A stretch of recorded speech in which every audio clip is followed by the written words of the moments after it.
Bakit ka nga ba nabubuhay? Imagine mo ngayon, base sa pag-aaral, ang lifespan daw ng tao ay 70 to 80 years old na lang.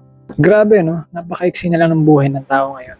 Sumagi na rin ba sa isip mo ang dahilan kung bakit ka nabubuhay? Kasi sabi ng isang manunulat, ang pinakamiserabling mangyayari sa isang tao ay hindi daw ang kamatayan, kundi yung nabubuhay siya ng walang dahilan. Siguro basically, masasagot natin yung tanong na yun. Kaya ako nabubuhay para makapagtapos ako ng pag-aaral. Kapag nakapagtapos na ako ng pag-aaral, makapagtrabaho o makapagnegosyo, para matupad ko ang aking mga pangarap, para sa pamilya ko, makapag-ipon, para yumaman. At kapag mayaman na ako, magagawa ko na lahat ng gusto ko.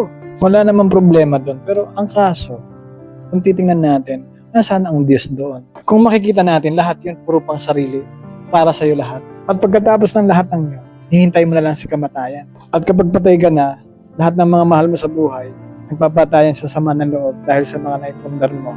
Andyan yung inggitan, agawan ng bahay, agawan ng lupa, agawan ng sasakyan, at kung ano-ano pa. Kung makikita natin, parang walang kwenta, di ba?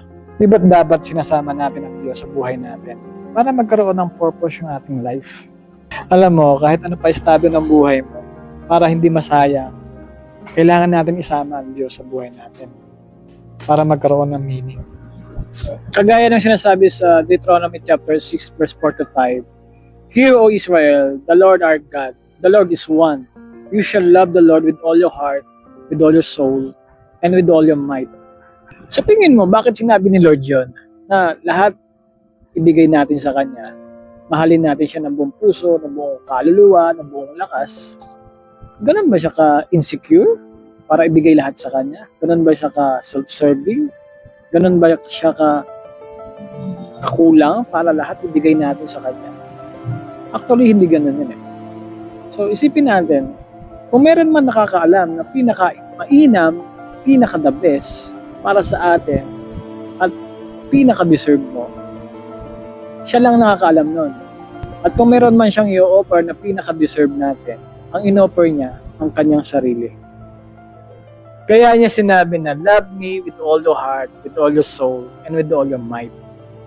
Ako naniniwala, kung meron man tayong pagbibigyan ng lahat-lahat na meron tayo sa buhay natin, na hindi natin ikasisira, hindi natin ikasasakit, o hindi natin ikalulugi, walang iba kundi ang Diyos yun.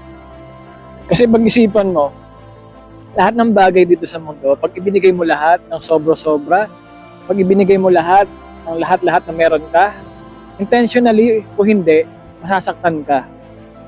Ito halimbawa, mahalin mo yung asawa mo higit sa Diyos, mahalin mo yung trabaho mo higit sa Diyos, mahalin mo yung mga anak mo higit sa Diyos, mahalin mo yung mga magulang mo higit sa Diyos. One day, hindi man nila intensyon na iwan ka, pero limitado lang ang buhay natin. Mawawala at mawawala sila. Masasaktan at masasaktan tayo. Mas lalo kung intentional. May mga tao talagang gumagawa ng intentional na saktan tayo. Pero kung kasama mo si Lord, you have peace. Kahit meron tayong pagluha. One day, makakasama uli natin sila.